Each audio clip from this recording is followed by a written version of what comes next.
মুসলমান খুব গভীর মনোযোগ। আল্লাহর হাবিব সরওয়ারে দু আলম নবী বলেন, জান্নাতের সার্টিফিকেট পাওয়ার পরে বান্দারা দরজার সামনে দাঁড়ায় যাবে, দরজাগুলো তালা লাগানো থাকবে, প্রত্যেকটা মানুষের নাম ঠিকানা দরজার ভিতরে লেখা, কিন্তু দরজাগুলো তালা মারা। ওই দরজার লাকড়ি নাড়বে, কেউ বা শিকল নাড়বে, জান্নাতের ফেরেশতারা ভিতর থেকে আওয়াজ দিবেন আর বলবেন মানজা, সেখানে কারা লিমাইয়া কারাউল বাব, দরজার করাঘাত কেন করো, শিকল ধরে কেন টানাটানি করো?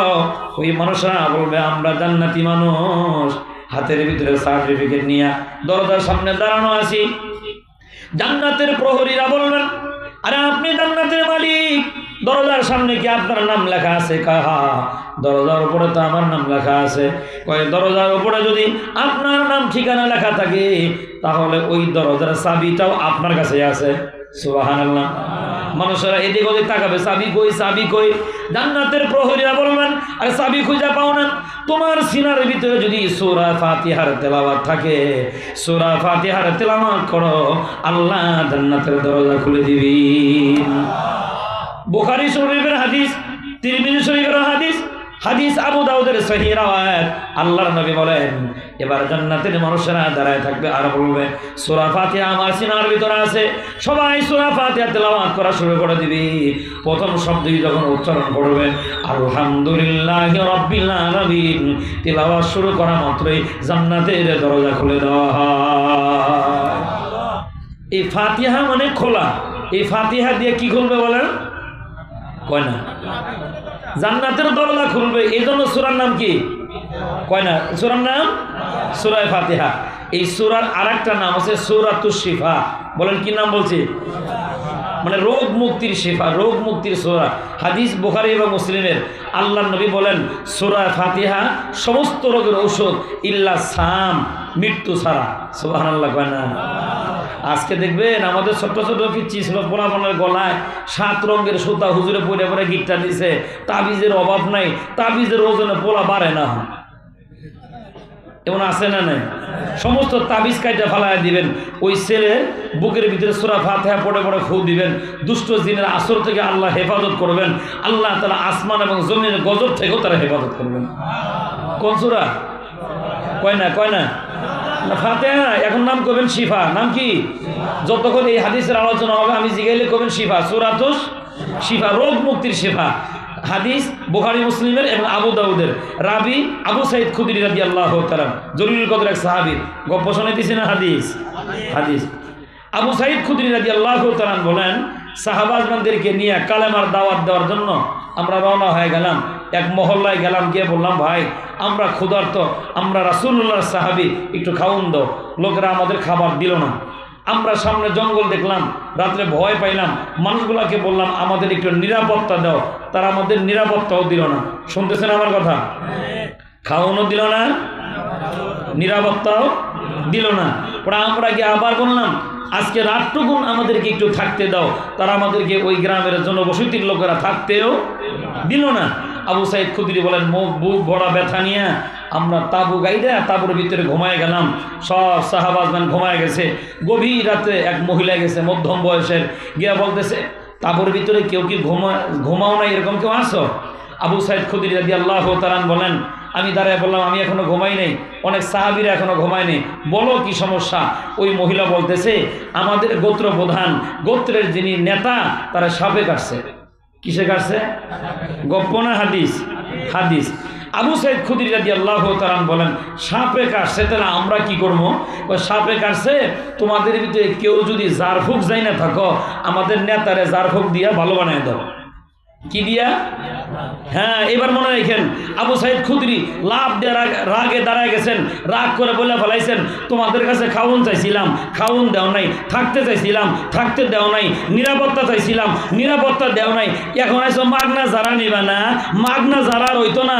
ওই আবু সাঈদ খুদরির বক্তব্যের সাথে আমরাও বক্তব্য মিলিয়ে বলি বিগত 16 বছরে আমরা হুজুরা নিরাপত্তা চাইছিলাম, নিরাপত্তা দেও নাই, খাউন চাইছিলাম, খাউন দেও নাই, থাকতে চাইছিলাম ঠান্ডা মাথায়, থাকতে দেও নাই, এখন যার ভোগ নিবা অসম্ভব, জানাজা বন্ধ করে দেওয়া হবে, জানাজা বন্ধ করে দেওয়া হবে। হ্যাঁ, মাগনা রইতো না। হন কইবা যে আমাদের নিরাপত্তা দাও, আমাদের নিরাপত্তা দাও নাই, তোমাদের নিরাপত্তা আর কোনো চিন্তা ভাবনা করে লাভ নাই। মুসলমান খুব গভীর মনোযোগ। আবু সাঈদ খুদরি রাদিয়াল্লাহু তাআলা বলেন, খানা চাইছিলাম, খানা দেওয়া নাই। নিরাপত্তা চাইছিলাম, নিরাপত্তাও দেওয়া নাই। একটা রাত তোমাদের কাছে থাকতে চেয়েছিলাম, আমাদেরকে তোমরা থাকতেও দেওয়া নাই। এখন এসো মাগনা যারা নিবা, মাগনা যার পাইতা না, 30টা ছাগল লাগবো। কয়টা? বেরি কর। একটা গোত্র প্রধানের হায়াত বাইসে যাবে, আর বেটা জিন্দা হবে, মাত্র 30টা ছাগল। যাও, রাজি হয়ে গেলাম। তাও সুবহানাল্লাহ কোন নাই। কিন্তু আল্লাহ যদি রিজেক্ট দেয়, কেমনে দিব? কেউ টেরো পাইতো না। অন কয় 30টা ছাগল দিবা তো? কহ এস্টানো স্বাক্ষর করো। লেখাপড়াও শেষ, চলে গেছে। সুন্দর করে গিয়ে দাঁড়ায় দাঁড়ায় আবু সাঈদ খুদরি বলেন, কোরআনে হাকিমের তেলাওয়াত করে করে ফু দিলাম। ফু দেওয়ার পরে প্রথমে গিয়ে দেখি চেহারা নীলবর্ণ হয়ে গেছে, চোখ হলুদ বর্ণ হয়ে গেছে, নির্ঘাত মরে যাওয়ার কথা। আমরা কোরআনে হাকিমের তেলাওয়াত করে ফু দেওয়ার পরে লোকটা জিন্দা হয়ে আমাদের সাথে কথা বলতেছে। মুসলমান খুব গভীর মনোযোগ। সাথে থাকা সাহাবাগণ ডাক দিয়ে বলেন, ও রাসূলুল্লাহর সাহাবী আবু সাঈদ খুদরি, আমরা জানতে চাই সাপে কাটা রোগী ভালো হলো কি করে? আল্লাহ নবীর সাহাবী আবু সাঈদ খুদরি রাদিয়াল্লাহু তাআলা বলেন, এই লোকটাকে দেখা মাত্রই বড় মায়া লেগে গেছে। চেহারাটা বড় হলুদ বর্ণ হয়ে গেছে, নীল বর্ণ চক্ষু হয়ে গেছে। আমি মনে মনে চিন্তা করলাম, এই লোকটা যদি ভালো হয়ে যায়, 30টা ছাগল পাইলে আমাদের খাবারের ফয়সালা হয়ে যাবে। আমি তার সামনে দাঁড়িয়ে সূরা ফাতিহা 7 বার তেলাওয়াত করে গায়ের ভিতরে ফু দেওয়ার সাথে সাথে সাপের বিষ পানি হয়ে গেছি। এজন্য সূরার নাম সূরাতুশ শিফা। বলেন কি নাম? হাদিস আবু দাউদের আরো এক রাবী থেকে বর্ণিত হাদিস। আল্লাহ নবী সাল্লাল্লাহু আলাইহি ওয়াসাল্লামের রাওয়ায়াত সাহাবী বর্ণনা করেন, আল্লাহ নবীজির ঘরে একজন ইহুদি দাসী ছিল। কষ্ট দিছে কি ভাই? আমি তো লম্বা চড়া কথা বলে সমস্যা হইব কি? মানে এই অঞ্চলে আমি আজকের পরে আর এবারের বছরে নাই, এই জন্য চাইতেছি একটু লম্বা চড়া কথা কইতাম, যদি আপনাদের ধৈর্য থাকে আর কি। আচ্ছা তো ইনশাআল্লাহ। সূরার নাম সূরাতুশ শিফা, রাওয়ায়াত হাদিস আবু দাউদের। আল্লাহ নবীর হুজরাখানায় এক ইহুদি দাসী ছিল। ইহুদিরা বুদ্ধি করে বেডিতে ঢুকাই দিছে যে হুজুর বেডি এতি মানুষ আপনার বাড়িতে থাকুক, একটু খাউন টাউন দিন, আপনার সেবা যত্ন করবেন। দীর্ঘদিন যাওয়ার পরে এই ইহুদি মহিলা আল্লাহ নবীর কে, হুজুর আমি কিন্তু আপনাকে খুব মহব্বত করি, আর আমি জানি আপনার পছন্দনীয় খাবার হলো ছাগলের পায়া। ছাগলের পায়া চিনেন তো? নলি যেটা রেখা। আমি চেয়েছিলাম যে আপনি যদি আমার বাড়িতে একটু মেহমান হইতেন, বকরিটা আমি মুসলমানদের জব করাবো, রান্নাটাও মুসলমান দিয়ে করা হবে, শুধু বাড়িটা আমার হবে, আপনি কি একটু খানা খাইবেন। আল্লাহ নবী বলেন, ঠিক আছে, খানা প্রস্তুত করো, আমি আসতেছি। বকরি জব করে রান্না হয়ে গেল। ইহুদিরা বুদ্ধি করে চক্রান্ত করে ওই ইহুদি মহিলারা কয়, এই তো সুবর্ণ সুযোগ মুহাম্মদকে মারার, এর চাইতে আর সুযোগ নাই, খাবারের ভিতরে বিষাক্ত বিষ মিশাও। নাউজুবিল্লাহ বলেন। এমন পাওয়ারফুল বিষ মিশানো হলো যে বিষ খাওয়া মাত্রই সাথে সাথে মুহূর্তের ভিতরে মৃত্যুর কোলে যেন ওরা ঢলে পড়ে। সুন্দর করে খাবার পরিবেশন করতেছে, আর ইহুদি মহিলা দূর থেকে দৃশ্য দেখবে, এই জন্য পর্দাটাও সরায় রাখছে। হাদিসের মধ্যে আসছে, আল্লাহ নবী সাহাবাজমানদেরকে বলেন, চলো দাওয়াত আছে। সুবহানাল্লাহ। মুসলমান খুব দিলের এখানে কথাগুলো ফিট করে নেই। সাহাবাজমান বলেন, আল্লাহর নবী সহ আমরা হুজরাখানার ভিতরে প্রবেশ করলাম, খাবার পরিবেশন করা হলো। খাবার সামনে আসা মাত্রই আল্লাহ নবী রহমতে দো আলম নবী বলেন, এ সাহাবাজমান শোনো, প্রতিদিন তোমরা যখন খাবার খাও শুধুমাত্র বিসমিল্লাহ বলে খাবার শুরু করে দাও। আজকে একটু ভিন্ন রকম করো, বিসমিল্লাহর পরে সূরা ফাতিহার তেলাওয়াত করো, সূরা ফাতিহা পড়ার পরে খাওয়ান শুরু করে দাও। সাহাবাজমান বলেন, আমরা বিসমিল্লাহ বললাম, খানাও খাইলাম, দেখতেছি মহিলা খক খক করে হাসে। আল্লাহর নবী মহিলাকে ডাক দেওয়ার পরে বলা, ইহুদি শোনো, তোমাদের কাছে সর্বোচ্চ পাওয়ার আছে বিষ আমাদেরকে মারার জন্য, আর মনে রাখবা আমাদের কাছে আছে সর্বোচ্চ পাওয়ারফুল সূরা, সূরার নাম সূরা ফাতিহা। সাহাবাজমান বলে, হুজুর কিছুই বুঝলাম না।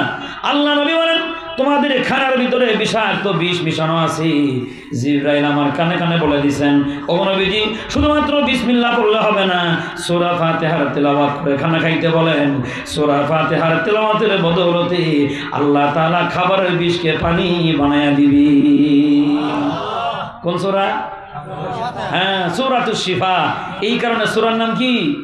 সাপের মানে বিষাক্ত বিষও কি হয়ে যায়? পানি হয়ে যায়। ওহন কবেন যে হুজুর আমরা যে ফু দিই কাম হয় না, তো কাম হইব কেমন? সারাদিন যে বিড়ি খাইলেন, মুখটা তো পবিত্র লাগবো। কয় না।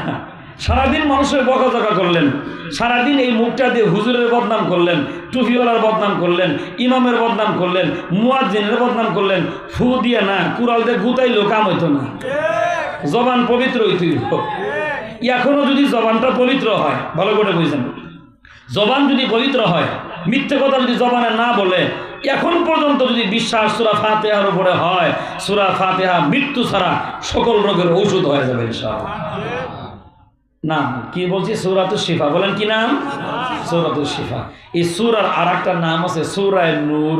বলেন কি? সূরা নূর। হাদিসে আছে আল্লাহর নবী মসজিদের ভিতরে বসা আছেন, মসজিদে নববীতে।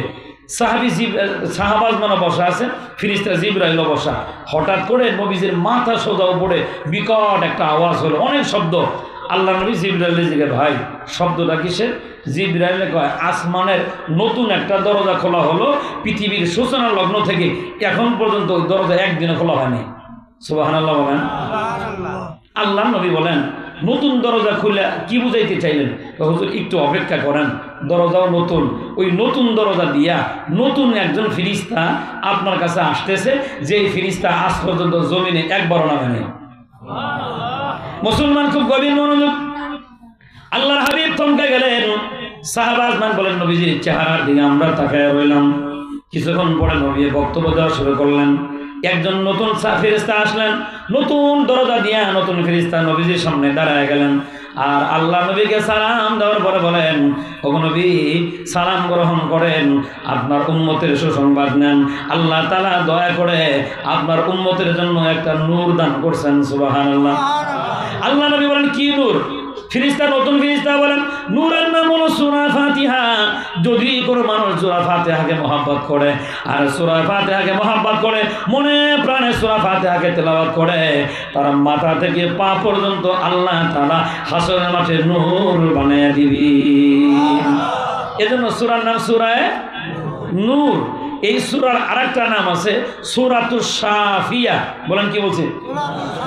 শাফিয়া মানে সুপারিশকারী। কি কারী বলেন? হাদিস বুখারী, মুসলিম এবং আবু দাউদের। আল্লাহ নবী সাল্লাল্লাহু আলাইহি ওয়াসাল্লাম বলেন, ছোট্ট ছোট্ট কিছু আমলের কারণে অনেক মানুষের ফয়সালা হয়ে যাবে জাহান্নামের। বড় আমল দিয়ে না, ছোট আমল দিয়া। এজন্য বাজান, গুনাহ যদি হয়ে যায়, কোনো গুনাহকে ছোট মনে করে দেখা যাবে না। মনে রাখবেন, ছোট গুনাহও কিন্তু গুনাহ। বুঝেন নাই মনে হয়? ছোট গুনাহও কিন্তু গুনাহ।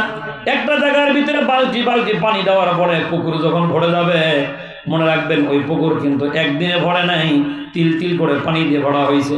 বান্দার আমল নামা যদি ছোট ছোট গুনাহ জমা হয়, এক সময় দেখবেন আমল নামা গুনাহ দিয়ে কিন্তু ভারী হয়ে যায়। এই জন্য গুনাহ যদি ছোট হয়, ছোট গুনাহও গুনাহ ছোট মনে করা যাবে না।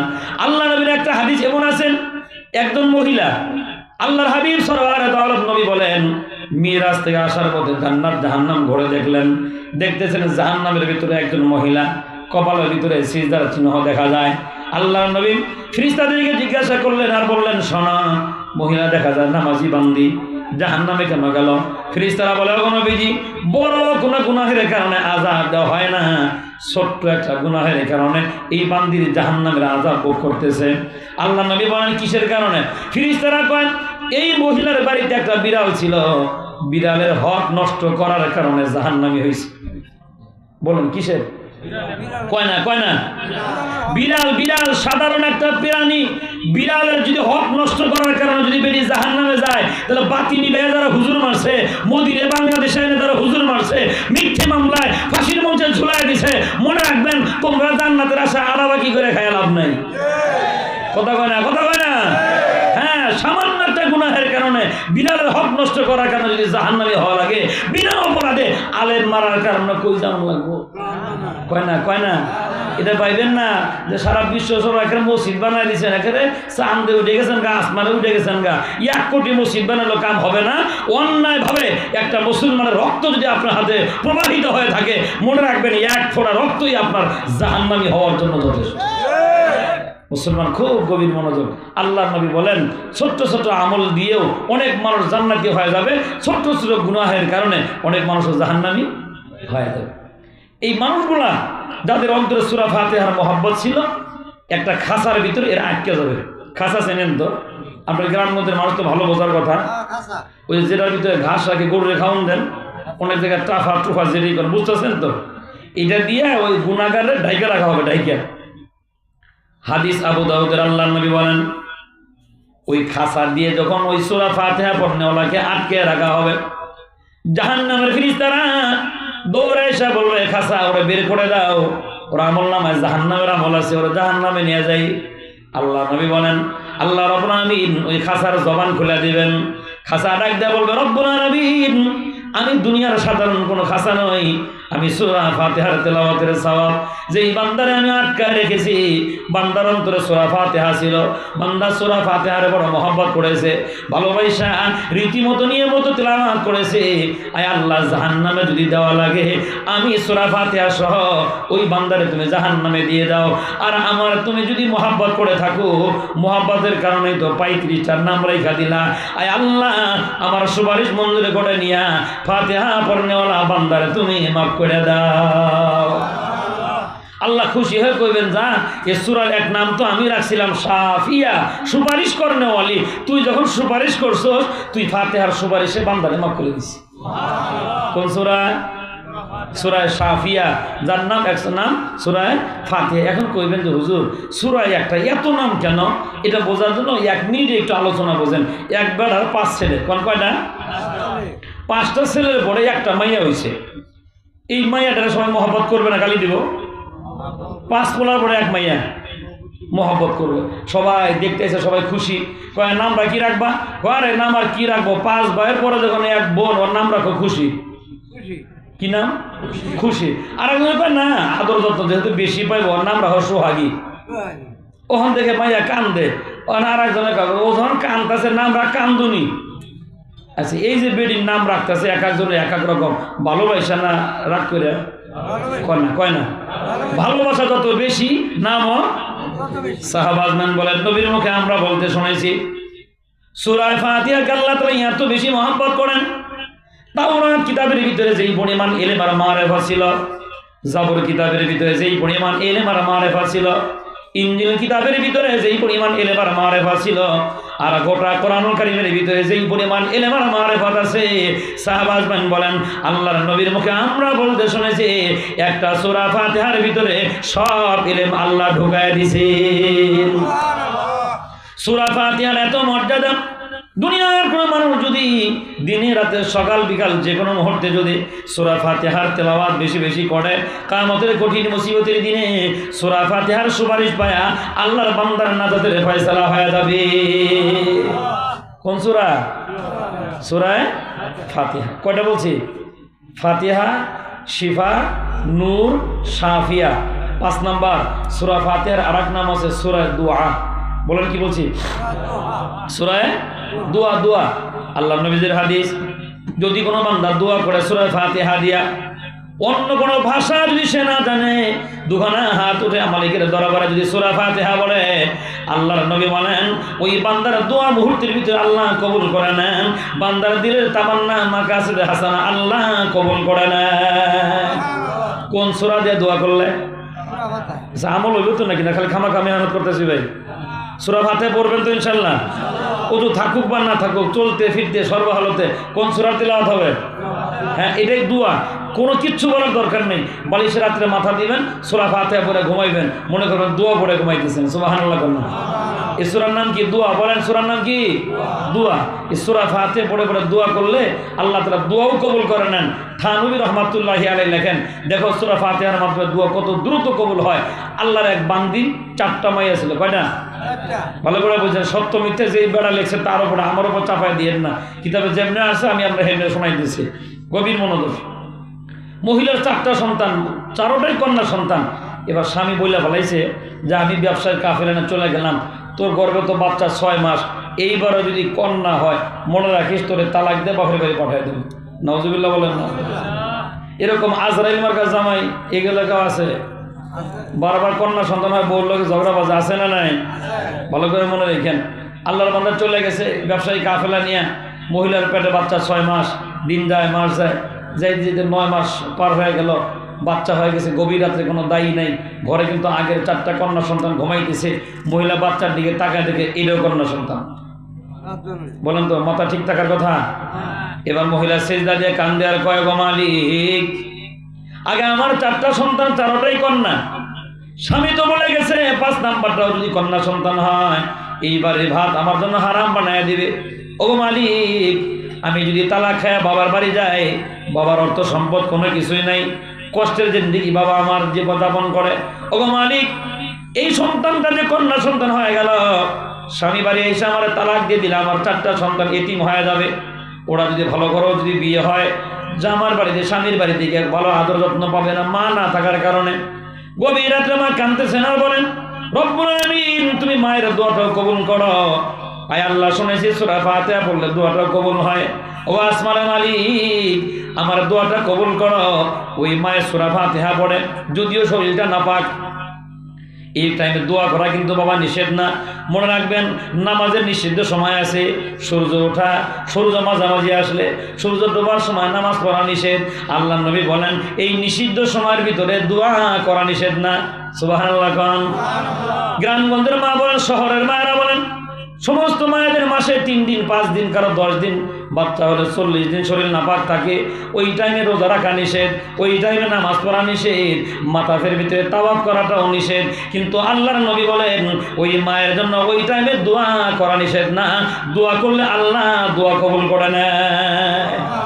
দোয়া, ওই যে মায়ের কান্দে আর কয়, ওগো মালিক, ওলামা ইকরামের জমানে শুনেছি, সহিহ হাদিসের ভিতরে ওলামা ইকরাম শোনাইছে, সূরা ফাতিহা কইয়া দোয়া করলে দোয়া কবুল হয়।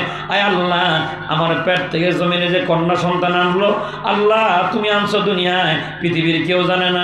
আমি মা দেখলাম আর তুমি দেখলা, 4টা কন্যা সন্তান ঘুমায়, স্বামী আমার এখনো বাড়িতে নাই।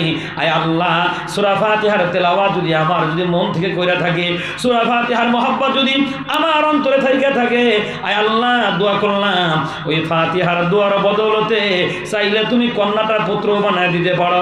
মা এইভাবে সারা রাত দোয়া করলেন, চোখের পানি দিয়ে কাঁদতেছেন।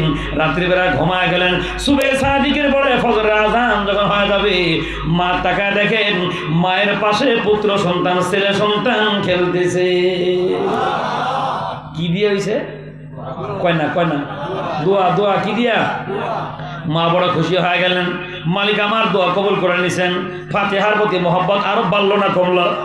রাতে দিনে 24 ঘন্টা মায়ের শুধু সূরা ফাতিহা কয়, আর ওই সন্তানের বুকের ভিতরে ফু দেয় আর কয়, বাবা তোরে দোয়া করে আনছি, আল্লাহ আমরা দোয়া করে দিছেন, এটা আমার দোয়ার ফসল। মা বুক বড় আশা নিয়ে, ছেলে যখন বড় হয়ে গেল, দিয়ে আসছেন মাদ্রাসায়, ছেলে বড় আলেম হবে, কিন্তু কপালে নাই, ছেলে আলেমও হয় নাই, ভালো ছাত্রও হয় নাই। মা টেনশনে পড়ে গেলেন, প্রতিদিন মায়ের কাছে বিচার আসে, তোমার ছেলে এইটা করছে ওইটা করছে। মা চিন্তা করলেন, ছেলেটা যদি এখন বিয়ে করায় দেই, এরকম বিচার আসার মনে হয় রাইতো না। দিছে বিয়ে করে দিছে, মানে কি বাজান বসেন, একটা বুদ্ধিজীবী বাড়িতে ভাড়া করে আনছে। বেড়ির মাথায় খালি বুদ্ধি, এত বুদ্ধি বাবা, বিয়ার 3 মাসই বয়স হয় নাই, স্বামীরে বুদ্ধি দেয়, এত কষ্ট করে কামাই করে বাপ মাও পালন লাগে, বেড়া কি এত বুড়া হয়েছে না বলো? কয় কি কয় না কয়? আবার কয় এত কষ্ট করে কামাই করে বোন বগ্নিপতির কাপড় দেওয়ান লাগে কে?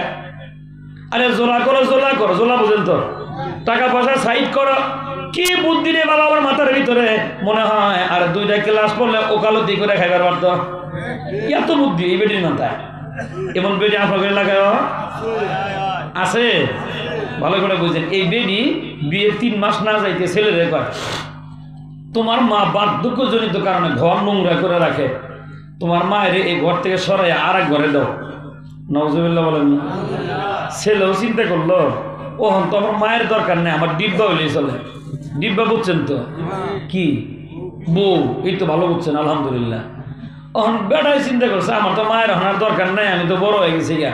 ছেলেও মায়ের কাছে যায়, মা তোমার বউয়ের 1 দফা, তুমি যদি এই ঘরে থাকো, তোমার বউয়ের সংসারই করতো না, তাহলে তুমি ওই কুড়ে ঘরে যাও, ঘরটা আমি ঠিক করে দিই। ওখান মায়ে কান্দার কয়, বাবা বড় আশা ছিল এই ঘরটার ভিতরে তোরে নিয়ে সুখে শান্তিতে জিন্দিগি বছর কর্ম, বউয়ের কথা আমার ঘর থেকে বাড়ি করে দিলা বাবা, আচ্ছা যাইয়া। তখন মায়ের হাতে পাকা একটা ফল ছিল, ফলটা মা সন্তান হাতে দিয়ে কয়, বাবা ফলটা তুমি নাও, আজকে 1 রাত ফলটা বুকের মাঝখানে রেখে ঘুমায় যাবা, সকালবেলা ফলটা আমার হাতে দিয়ে দিও, তোমার এই বাড়ির সুদ গ্রাম সাইডে অন্যত্র চলে যাবো, আমার সরাই দেওয়ার দরকার নেই। ছেলেও খুশি, বউও খুশি। দুইজন মানুষ মিলে গল্প করলে তো রাত কাটায় দেওয়া সম্ভব। এটা একটা ব্যাপার হইলো যে এক রাত কাটাই দেবো। রাত্রে ঘুমায় গেছে, মনের অজান্তে ফল গইরা পিঠ বুক থেকে পড়ে পিঠে চাপা লাগে গইলা পানি হয়ে গেছে। সকালবেলা মা এসে বাবা ফল দাও। ছেলে চেহারা মলিন করে কয় মা ফল তো রাখছিলাম বুকে, গইলা যে পানি হয়েছে কখন জানি না। এবার মা চোখের পানি মশে আর কয় বাবা বোঝো নাই, এটা তোমার বোঝার জন্য দিছিলাম। এক রাত দুইজন মানুষ মিলে একটা ফল বুকের মধ্যে রাখতে পারো নাই। এ বাবা শুনে রাখ, আমি তোর এমন মা, তোর জন্মের পরে 2টা বছর আমি মা এই বুকটার মাঝখানে রাইখা সারা রাত ঘুমাইছিলাম। আল্লাহর কসম এক মুহূর্তের জন্য পিঠের চাপা লাগতে দেই নাই। আর আমার ঘর থেকে তাড়ায় দাও, এ বাবা তোরা থাক আমি চলে যাই। অমনি সন্তান মায়ের হাত ধরছে, মা তোমার যাওয়ার দরকার নেই, থাকো তুমি আমার ঘরে। এইভাবে বেশ কিছুদিন চলে গেল। আবার ওই বুদ্ধিজীবী মার্কা বউ বুঝায় এই বাড়ির থাকার দরকার নেই, চলো আমরা গড় জামাই থাকবো, আমাদের টাকা পয়সার অভাব নেই। স্বামীরে বলায় বলায় বাবার বাড়িতে নিয়ে গেছেন। দিন যায়, মাস যায়, বছর যায়, এইভাবে 20টা বছর চলে গেল। মনে রাখবেন বাবা, দুনিয়াতে এমন কোনো গুনাহ আছে, হাজারো গুনাহ, যে গুনাহের কারণে আল্লাহ ছাড় দেয় কিন্তু ছাইরা দেয় না। এই যে আল্লাহর বান্দা 20টা বছর মায়ের কোনো খবর নেয় না, শ্বশুরালয় ঘুরে ফেরে আর খায়। 20 বছর পরে আল্লাহ রাগান্বিত হইয়া এমন একটা রোগ দিয়ে দিলেন, শরীর দিয়ে দুর্গন্ধ, গোস্ত খসে খসে শরীর থেকে পড়া যায়। এমন রোগ হলে কি বউ বিছনায় রাখার কথা? লাত্তি দিয়ে সরাই দিছে। শ্বশুরালয় কেউ তার ভালো পায় না। আল্লাহর এই বান্দা রাতের গভীরে কাঁদতেছে না আর ঘুরে বেড়ায়। ইমামে আযান দেওয়ার জন্য যাইতেছেন, রাত গভীর, চিল্লানির আওয়াজ পায়, কাছে যায়, কয় মিয়া কাঁদতেছো, বাড়ি কই? হুজুর আমি তো শ্বশুর বাড়ি থাকতাম। চিনছি। তাহলে কাঁদতেছেন কেন?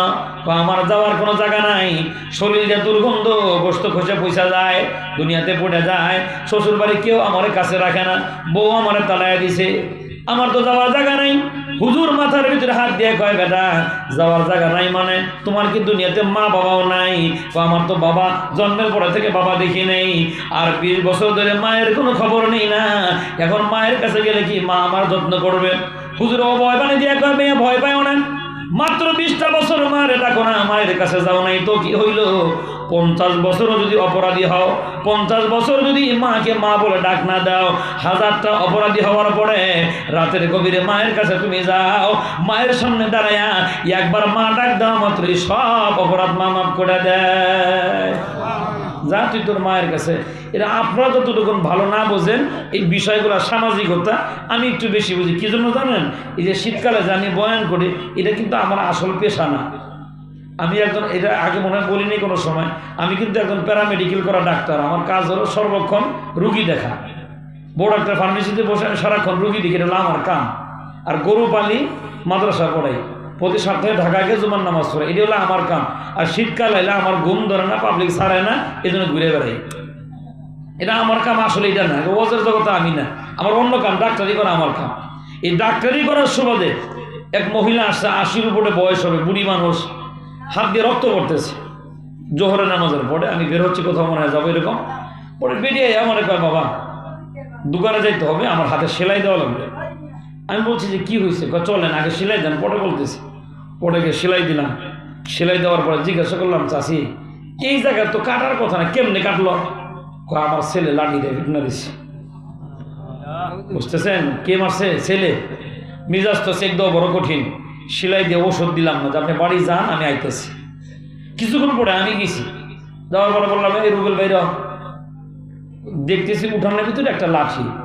সেলাই দেওয়ার সময় খুব খুঁজলাম যে চামড়া কোথায় গেল, খুব কষ্ট করে সেলাইটা দেওয়া লাগছে। পরে গিয়ে দেখি ওই লাঠির মাথায় মায়ের হাতের চামড়া ওখানে লেগে গেছে। মিজাজ আরো গরম হয়ে গেছে। লাঠি নিয়ে কইছি, এই বাইরা যেই লাঠিটা তুই মায়ের মারছ, এটা দেখে তোরও পিটনা দেওয়া হইব। এই কথাটা আমার বলতে দেরি হয়েছে, ঘরে থেকে ওর মা দৌড়ে আসছে, আয় আমার জোরে দিচ্ছে, বাবা তুমি আমার আব্বা লাগো, আমার বলা আমি মাফ করে দিছি, তুমি মাইরো না। এখনো কিন্তু ব্যথা ভালো হয় নাই, ওষুধই খায় নাই, সেলাইও খোলা হয় নাই। এই মা কি কয়, ছেলেরে মাফ করে দিছি। আর আমরা না বুঝে এই মানুষটারে কষ্ট দিই। এমন যুবক পৃথিবীতে আরো মজার তথ্য শোনে। 1 সপ্তাহ পরে ওই সেলাই খোলার দিন আবার আসছে। সেলাই খুলে দেওয়ার পরে ওই আসলের ভিতর থেকে কিছু খুচরা পয়সা, যেটা আপনাদের ময়মনসিংহে রেজগি বলে, বুঝছেন তো নাকি, কাঁচা টাকা, রেজগি টাকা অনেকগুলো। আমি মনে করছি যে আমি সেলাই খুলে দিলাম, খুশি হয়ে মনে আমার হাতিয়ে দিব। ওহন বেডি আমার বাবা একটু গুনে দেখো, গুনে দেখি মাত্র 200 কয়েক টাকার মতো। আমি বললাম চাষি এটা কী করবো আমি? ওই যে ছেলেটা আপনার মারবার গেছিলেন না, আমি দেখতেছি যে ও ছেলেটা কয়েকদিন ধরে বেশি ভালো খাইতে পারতেছে না, মুখে রুচি কম। এই টাকাগুলো আমি চুরি করে করে ডিম বেচা জমাইছিলাম, আমার একটা ভিটামিনের বোতল দেন, আমার খাওয়ার দরকার নেই, আমার ছেলে বেঁচে থাকুক। আহা, এর নাম কি? এর নাম কি? যাইবেন রাতের 12টার পরে, সবাই ঘুমাইছে, একটা দরজা খোলা, সন্তান বাড়ি না পর্যন্ত দরজা লাগে না, ঘর কার? বুঝবেন যারা হারাইছেন আজকে বাড়ি যাওয়ার পরে দেখবেন আহার এই যে ঘর, আমি না আসা পর্যন্ত বাতি নিভত না, আমি না আসা পর্যন্ত দরজা লাগতো না, চুলার পরে বইবার তাসবিহ টানে, এর নাম কি? না, শুধু দিলটা ভরা, ভালোবাসায় ভরা। আর আমরা না বোঝার কারণে ওই মা আর বাবার কষ্ট দিচ্ছি। গভীর মনোযোগ। হুজুরে কয় মিয়া ভয় পাইও না, মাত্র 20টা বছরই তো, যাও গিয়া শুধু একবার মা ডাক দিবা, মাপ চাওয়ার দরকার নেই, বলার আগেই দেখবা তোমার মা মাফ করে দিছি। মুসলমান খুব গভীর মনোযোগ। থানবী রহমাতুল্লাহ আলাইহি লেখেন, আল্লাহর বান্দা বুক ভরা আশা নিয়ে নিজের গ্রামের বাড়িতে রওনা হয়ে গেলেন। 20 বছরের ব্যবধানে নিজের বাড়িটাও এখন চিনতেছে না। রাতের গভীরে হাওয়া করে কাঁদতেছেন। অনেক মুরব্বীদের ঘুম ভেঙে গেছে। দৌড়ে আসার পরে বলে মিয়া কাঁদতেছে কেন, চিল্লাও কেন? কাঁদতেছি কেন, নিজের বাড়ি নিজে চিনি না। তোমার বাবার নাম কি? আমার বাবার নাম অমক। আরে তুমি তো সেই কুলাঙ্গার ছেলে, আজ থেকে 20 বছর আগে মা বাপ রাইখা অন্যত্র চলে গেছিলা, আজকে এসো মায়ের কাছে। এরপরে বাড়ি ছিল না, এই যে বাগান বাড়ি, এটাই তোমাদের বাড়ি ছিল। মনে রাখবা 10 বছর আগে তোমার মা বাগান বাড়ি সহ গোটা বাড়ি বিক্রি করে দিছে। আর 10টা বছর তোমার মা এই মহল্লায় ভিক্ষা করে করে খাইত। আমরা লোক মারফতে শুনেছি, গত কয়েকদিন যাবৎ তোমার কারণে কানতে কানতে তোমার মায়ের চক্ষু বন্ধ হয়ে গেছে। এখন তো তোমার মা ভিক্ষাটাও করে খাইতে পারে না। এই গ্রামের মানুষেরা দুমুঠ খাবার যদি এশার নামাজের পরে দিয়ে আসে, ওই খাবারটুকুন খায়া তোমার মা ঘুমায়া যায়। আর রাত হলে চিৎকার করে কান্দে, তার মনের ভাষাটাও দুনিয়ার মানুষেরা বোঝে না। যুবকের মনে বড় আবেগ চলে আসছে, আরে আমার কারণেই তো আমার মায়ের এত কষ্ট, এত যন্ত্রণা। যুবক হাঁটি হাঁটি পা পা করে মুরব্বীদের জিগায়, আর আমার মা কোথায় আছে একটু বলে যান। আর মার দেখবার চাও, ওই ঝুপড়ি ঘরের ভিতরে যাও, ওই ভাঙ্গা ঘরের ভিতরে তোমার মা থাকে। বুক বড় আশা নিয়ে সন্তান যখন দরজার সামনে দাঁড়ায় গেছেন, গিয়ে দেখেন দরজাটা খোলা। আল্লাহর একটা বান্দি, উঠতে পারে না, বসতে পারে না, বুড়ি মানুষ, 2টা হাত উপর দিকে তুইলা সূরা ফাতিহা পড়ে। সুবহানাল্লাহ। সূরা ফাতিহা তেলাওয়াত করার কান্দে, ওরা আসমানের মালিক, সূরা ফাতিহা তেলাওয়াত করে কত ফজিলত দুনিয়ায় পাইলাম। আল্লাহ, এই ফাতিহার কারণে আমার আর একটা দোয়া তুমি কবুল করো। এখন যদি আমি মরে যাই, এই গ্রামের বেগানা পুরুষেরা আমাকে কোলে করে কবরে শোয়ায় দিবে। বেগানা মানুষের হাতে কবরে গেলাম, ও রব্বুল আলামিন, আমার তো একটা সন্তান আছে, দয়া করে যদি বাড়িতে আইনা দাও। ভিন পুরুষের হাত দিয়ে কবরে আমার যাওয়া লাগলো না। সন্তান যদি বাড়ি আসে, কামাই খাওয়ার আশা নাই, আমার সন্তান যেন আমার শুধু কবরে নামাইতে পারে সুযোগ করে দাও। এইভাবে মা দোয়া করে, ঘুমায় না। কিছুক্ষণ পরে আবার বসে বসে সূরা ফাতিহা তেলাওয়াত করে, হাত 2টা উঠে একেবারে, মালিক, আমার আর একটা দোয়া তুমি কবুল করে নাও। সন্তানটারে একবার বাড়িতে এনে দাও। চোখটা তো আমার অন্ধ হয়ে গেছে, রাত আর দিন আমার কাছে সমান হয়ে গেছে। রাতেও যেমন, দিনও তেমন, দুনিয়ার আলো বাতাস কেমন, এখন আর চোখে দেখতে পারি না। আয় আল্লাহ, 20টা বছর হয়ে গেল, সন্তানের জবানে মা ডাক শোনা থেকে মাহরুম হয়ে গেছে। সন্তান আমার মা কয়ে ডাকে না। আয় আল্লাহ, এখন যদি আমার মরণ হয়, আমার একটা দোয়া তুমি কবুল করে নাও। মরার আগে আমার সন্তানের মুখ থেকে একবার আমারে মা ডাক শোনার সুযোগ করে দিও। দুনিয়ায় কামাই খাওয়ার আশা নাই, সন্তান আমাকে লালন পালন করুক, এই আশাটাও আমার ভিতরে নাই। আমি শুধু চাইলাম, তোমার কাছে দোয়া করলাম, আল্লাহ, সন্তানকে আইনা দাও, ছেলে যেন আমার একবার মা ডাক দিতে পারে। যেই মাত্র মা এমনি দোয়া করে, ওই দরজার সামনে দাঁড়ায়া ছেলে ডাক দিয়ে কয়, ওগো মা, কাঁদতে হবে না, তোমার সন্তান তোমার দরজার সামনে দাঁড়ানো।